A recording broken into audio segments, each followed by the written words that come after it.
Dental ఇంప్లాంట్స్‌తో side effects ఉంటాయా? Absolutely no అండి. Dental implant అనేది మన హ్యూమన్ బాడీలో ప్రతి ఆర్గాన్‌కి సంబంధించి ఎన్నో రకాల ఇంప్లాంట్స్ అంటే ఏదైనా పర్టిక్యులర్‌గా ఒక పని చేయట్లేదు అంటే దాన్ని రిప్లేస్‌మెంట్ చేయడం కోసం ఒక ఫారిన్ బాడీ తయారైంది ఇంప్లాంట్ అంటాం మనం అది. అది మనకి మోకాళ్ళకైతే నీ రీప్లేస్‌మెంట్, నీ ఇంప్లాంట్, హార్ట్ స్టంట్ ఇలా మన బాడీలో చాలా వాటికి ఉంది. వీటన్నిటితో కంపేర్ చేస్తే dental implant is the most safe dental implant. ఎలా? మనకి వేరే వాటికి టోటల్‌గా బాడీ చెకప్ జల్లెడ పట్టినట్టుగా మనం చేసుకుంటాం.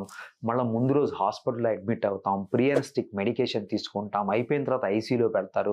దాని తర్వాత మనకి డిశ్చార్జ్ కావడం 2 డేస్, 3 డేస్, 4 డేస్ తర్వాత ఏదైనా సడెన్‌గా ప్రాబ్లమ్ వస్తే కూడా మళ్ళా మొత్తం కూలంకషంగా టెస్ట్‌లు, మళ్ళా హాస్పిటల్ అడ్మినిస్ట్రేషన్ ఇవన్నీ ఉంటాయి. డెంటల్ ఇంప్లాంట్‌కి ఇవన్నీ ఏముండవండి. సింపుల్ కావాల్సిన వెరీ సింపుల్ బోన్ మెటబాలిజంకి సంబంధించిన టెస్ట్‌లు, ఒక ఎక్స్‌రే ఇవాల్యుయేషన్ ప్రాపర్ సీబీసీటీ దాని తర్వాత ఇంప్లాంట్ ప్లేస్ చేయడం జరుగుతుంది.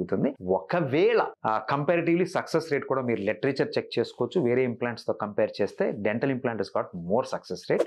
ఓన్లీ మనం పన్నుకి ఇంత పెట్టాలని ఆలోచించినప్పుడే కాస్ట్ అనిపిస్తుంది తప్ప వేరే వాటితో కంపేర్ చేస్తే చాలా చాలా చాలా చాలా తక్కువ ఖర్చుతో మనకి డెంటల్ ఇంప్లాంట్ అవుతుంది. It's most safe, reliable, biocompatible, non toxic, non allergic thing అండి. ఎటువంటి సైడ్ ఎఫెక్ట్స్ ఉండవు.